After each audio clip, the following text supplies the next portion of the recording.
नमस्कार, कोटपुतली एजुकेशन में आपका हार्दिक स्वागत है। मैं पंकज शेरावत उपस्थित हूं आपके सामने महत्वपूर्ण जानकारी लेकर। आज सुबह से ही एक ट्वीट सोशल मीडिया पर वायरल हो रहा है और काफी लोगों ने अपने अपने तर्क उस बात को लेकर दिए हैं। कर्मचारी चयन बोर्ड की तरफ से यहां पर एक अपडेट आई। कर्मचारी चयन बोर्ड की तरफ से अपडेट आता है तो लगभग ट्वीट हमें देखने को मिलता है पहले कि भाई कहीं ना कहीं कोई ट्विटर पे पोस्ट कर दी जाती है, या तो कर्मचारी चयन बोर्ड के अध्यक्ष जी से द्वारा या फिर कहीं सचिव जी के द्वारा। आज की जो अपडेट आई, पहले सचिव जी ने ट्वीट किया, फिर उन्होंने डिलीट कर दिया, फिर उन्हें वापस से ट्वीट किया, फिर उसके बाद में रिपोस्ट किया गया, उसको ध्यान रखें रीट्वीट किया गया कर्मचारी चयन बोर्ड के अध्यक्ष जी के द्वारा। यानी कि कहीं ना कहीं इन चीजों के बारे में बात हो रही है। जिस चीज की मैं बात करने वाला हूं थोड़ा सा ऐसा है कि भाई काफी लोगों को सही भी लगेगा, काफी लोगों को गलत भी लगेगा। उसी के लिए मैंने एक लाइन लिखी है, भाई अपना अपना रिव्यू भी आपको देना है इसमें, क्योंकि आने वाले समय में सरकार इस पे काम कर रही है। योजना लगभग बन चुकी है, फाइनल डिसीजन ऑफिशियल नोटिफिकेशन के तहत आना बाकी है। लेकिन कर्मचारी चयन बोर्ड के तहत होने वाले एग्जाम जिसमें आप फॉर्म भरते हैं, तब क्या होता है कि भैया आपको ओटीआर के माध्यम से एक बार ही फीस देनी होती है, और जिन्होंने ओटीआर नहीं कर रखा है उसको पहले ओटीआर करवाना होता है, फिर उसके बाद में फॉर्म भरना होता है। यानी बार बार आपको फॉर्म फीस नहीं देनी होती थी। इसके तहत क्या हुआ, हर कोई विद्यार्थी हर एग्जाम का फॉर्म भर रहा था। और फिर अटेंडेंस की बात है तो वहां पर अटेंडेंस पे फर्क देखने को मिलता है, यानी विद्यार्थी पहुंच नहीं रहे। हालांकि सीईटी में अटेंडेंस अच्छी रही थी, लेकिन उसके अलावा जो बाकी एग्जाम हुए हैं वहां पे अटेंडेंस पे काफी फर्क देखने को मिला है। अब वो किसी कारण से रहा है यह तो जानने वाली बात है कि विद्यार्थी ये बता पाएगा किस कारण से उनके अटेंडेंस ना रही।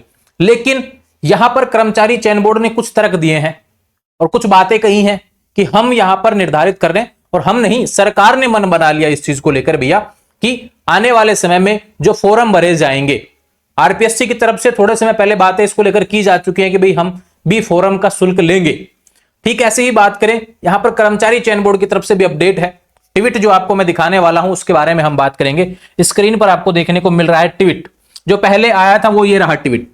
ये कर्मचारी चयन बोर्ड के सचिव हैं, इन्होंने ट्वीट किया। और ट्वीट में क्या बताया इन्होंने भैया, ट्वीट में एक बात इन्होंने बोली कि कर्मचारी चयन बोर्ड की तरफ से जो एग्जाम होते हैं, परीक्षाओं में कैंडिडेट्स द्वारा फॉर्म भरकर परीक्षाओं में ना बैठने से आमजन के पैसे में संसाधनों का अपव्यय होता है, यह किसी के भी हित में नहीं है। इसलिए राज्य सरकार की बात हो रही है भैया, राजस्थान में किसकी सरकार है, बीजेपी की, ने निर्णय लिया गया है कि अब आगे से परीक्षा शुल्क लिया जाएगा। जो फॉर्म भरने का शुल्क होता था, जो आपका पहले एक बार ही देना होता था, वन टाइम वाला जो था, अब वो आपको हर फॉर्म के लिए देना होगा। ऐसा सरकार की तरफ से कहा गया है कि निर्णय लिया है केवल, अभी फाइनल डिसीजन नोटिफिकेशन के रूप में आना बाकी है। ठीक है, लेकिन बात करें सामान्य श्रेणी के लिए 300 रुपए रहेगा, रिजर्व कैटेगरी के लिए 200 रुपए, और पीएच कैटेगरी फिजिकल हैंडीकैप्ड के लिए रहेगा 200 रुपए। ठीक है, यहां पे यह ट्वीट दोपहर में आया, उसके बाद में डिलीट हो गया। इन्होंने इसको डिलीट कर दिया। काफी विद्यार्थियों ने यहां पर अपने अपने तर्क देना शुरू कर दिए ट्वीट पे, और शायद इनको लगा कि एक बार थोड़ा सा हम विचार करते हैं दोबारा से, या फिर कुछ ऐसा देते हैं कि भाई हम डायरेक्ट आपको ये पोस्ट नहीं दे रहे, हम आपको कुछ ना कुछ आइडिया बताते हैं कि भाई इस कारण से हम इस पे वर्क कर रहे हैं। यहां पर आज की जो डेट की बात करें, वही ट्वीट है, देखो 880 यह ट्वीट हुआ था पहले, इसके बाद डिलीट हुआ, तो वही संख्या इन्होंने रखी। ये ट्वीट की इन्होंने पोस्ट बना रखी है, भाई इतने ट्वीट हम कर दिए हैं।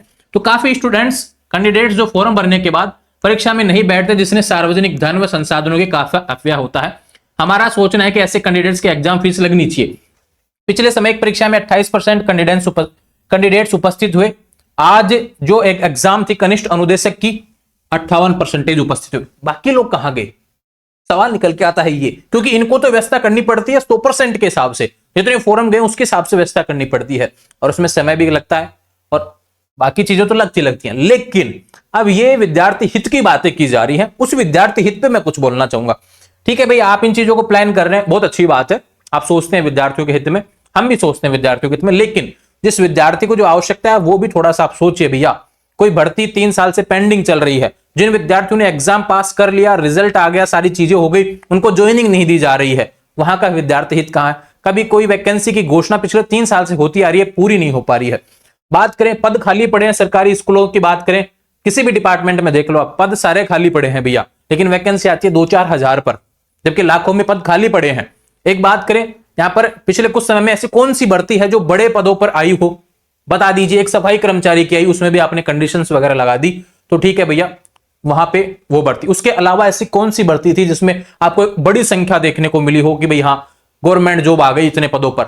कोई भर्ती मुझे तो शायद देखने को नहीं मिली, कोई होगी तो भैया कमेंट कर देना, मुझे भी थोड़ा सा याद आ जाएगा। आइडिया के रूप में हम लोग यहां पर बात कर रहे हैं, ठीक है। बात करें यहां पर एक भर्ती जिसके बारे में बात की जा रही है पिछले 2 साल से, फोर्थ ग्रेड के बारे में, कब आएगी अभी अंदाजा नहीं है, हालांकि डेट्स के बारे में बता दिया अभी आ रही है भर्ती।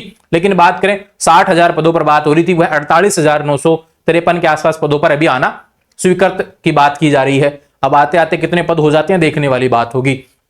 स्कूली शिक्षा विभाग में बहुत से पद हैं और भी बहुत से ऐसे एग्जाम है। सीईटी के तहत आपने पिछली जो भर्तियां करवाई, सीईटी पिछले वाला जो भर्ती था भैया, उसके तहत आपने कितनी भर्तियों को कंप्लीट कर दिया, एक बार उसका आइडिया हमें दे। विद्यार्थी हित की बात कर रहे हैं हम तो, कि विद्यार्थी भी चाहता है ना कि आप समय पे सारी चीजें करिए। तो ये सारी चीजें हैं जो कहीं ना कहीं आपको इन पे भी वर्क करना पड़ेगा, मुझे तो ऐसा लगता है। मैं सरकार को बस इतना ही कहूंगा, चाहे वो कर्मचारी चयन बोर्ड के तरफ से हो या फिर अन्य चीजों को लेकर हम बोले, हर विद्यार्थी यही चाहता है, मैं ही नहीं, हर विद्यार्थी चाहता है कि उसके समय का भी दुरुपयोग ना हो। ऐसा भी प्रयास उनकी तरफ से होना चाहिए, कर्मचारी चयन बोर्ड हो या फिर आरपीएससी हो या फिर सरकार हो। आने वाले समय में समय से भर्तियां निकले। आपने थोड़े समय पहले घोषणा की कि हम रीट हर साल करवाएंगे, ऐसा पिछले कुछ समय पहले बयान आया था भैया। फिर अब यहां पर कुछ अलग ही बातें आ रही हैं। हर बार कुछ ना कुछ बदलाव देखने को मिलता है और परेशान होता है विद्यार्थी। ठीक है, ये अच्छा प्रयास हो सकता है कि आप फीस कर रहे हैं, यहां पर लगा रहे हैं, लेकिन आपको थोड़ा सा इसमें बदलाव देखो। जैसे यहाँ पे इन्होंने बात की है, हमारा कहना है कि जो फॉर्म भरकर परीक्षा में नहीं बैठते उनकी फीस लगनी चाहिए, क्योंकि 40% 70% कैंडिडेट्स के कोई जीनियन कारण नहीं हो सकता। हाँ, ये जरूर सही है बात कि भाई 2-4% लोगों का कोई कारण हो जाए, किसी कारणवश परिवार में कोई बात हो या कैसे भी हो, पहुंच नहीं पाया हो विद्यार्थी, लेकिन 40% लोग ना पहुंचे, यह तो विद्यार्थियों की गलती है। इस बात पे हम सहमत हैं। लेकिन आप ऐसा करिए भाई, फॉर्म फीस अगर ले रहे हैं आप, तो आपको रिटर्न का पॉलिसी आपको रखना होगा। ये होता है, काफी एग्जाम्स में हो रहा है, रेलवे में तो हमेशा से होता है भैया, फॉर्म भरवाते हैं और जब एग्जाम देते हैं, जो एग्जाम देता है उसको रिटर्न हो जाती है। ठीक है, आप ऐसा भी कोई प्रोसेस रखिए। उचित कारण वाले को फीस वापस की जा सकती है। तो ये चीजें हैं जो कर्मचारी चयन बोर्ड की तरफ से प्लान किया जा रहा है। पहले यह ट्वीट आया था, ये डिलीट हुआ, उसके बाद में ये ट्वीट हुआ सचिव जी के द्वारा, इसके बाद में इसको रीट्वीट किया गया यहां पर। ठीक देखो, ये रहा। आज 60% की शिफ्ट में, सुबह वाली शिफ्ट में और दोपहर की में 40% से भी कम उपस्थिति बहुत गंभीर विषय है। बात सिर्फ सरकारी कोर्स पर बढ़ते बाहर की नहीं है, जो सरकारी टीचर्स हमने स्कूल से निकालकर परीक्षा कंडक्ट में लगाए। वही बात है कि मैनेजमेंट में तो समय लगता है, पैसा लगता है, सारी चीजें आती हैं। तो यहां पर कर्मचारी चयन बोर्ड ने अपने तर्क दिए हैं। अब आपको क्या लगता है कि जो गहलोत सरकार ने जो घोषणा की थी, वह जो वर्तमान की सरकार है उसको क्या लगता है भैया, और आपको क्या लगता है कि यह बातें सही हैं क्या? एक विद्यार्थी के बारे में बस जनरल रिव्यू के लिए आप वीडियो बनाया भैया कि भाई आप भी बताइए, इस वर्ग के साथ जाना चाहेंगे क्या? आप पैसे देकर ही चाहते हैं कि रिफंड वाली पॉलिसी लागू हो जाए, या फिर कहें चाहते हैं कि जो चल रहा था वही ऐसा होना चाहिए भैया? क्या आप सोचते हैं इसके बारे में भी आपको बताना है। उम्मीद है, मुझे तो लगता है वो रिफंड वाला ठीक रहेगा कि रिटर्न वाला। लेकिन एक विशेष बात, उस रिटर्न वाले की बात बता देता हूं, पैसा रिटर्न होने में बहुत समय लग जाता है, वो बड़ी समस्या है। उसकी प्रोसेस को भी आसान बनाना होगा, समय पे पैसा रिटर्न करना होगा, यह भी बड़ा इशू रहेगा। अगर आप वो चीजें कर सकते हैं तो रिटर्न की तरफ भी आप जा सकते हैं, ऐसा हम लोग सोच रहे हैं। तो बाकी जो भैया विद्यार्थी हैं क्या सोच सकते हैं, जो मैंने सोचा वो आपको बता दिया है। बाकी विद्यार्थी क्या सोचते हैं उसके बारे में बताइए। और जो अभी कर्मचारी चयन बोर्ड और सरकार के बीच चल रहा है भैया आपको लेकर, वो बातें मैंने आपके सामने रखी हैं। जो अपडेट थी मैंने आपको दे दी है। आने वाले समय में इसका ऑफिशियल नोटिफिकेशन जब आएगा तब चर्चा करेंगे। अभी केवल इतना ही है वीडियो में कि अभी बात चल रही है इसको लेकर, है ना, मन बना लिया, निर्णय कर लिया है। आने वाले समय में ऑफिशियल नोटिफिकेशन इसको लेकर आएगा। और मैंने यहां पे लिखा है आपका क्या सुझाव है फॉर्म फीस पर, तो अपना भी आप यहां पर विचार रखेंगे। आने वाले समय में जो भी अपडेट रहेंगी चैनल के माध्यम से मिलती रहेंगी। जुड़े रहेंगे चैनल के साथ, चैनल को सब्सक्राइब करें। Thank you.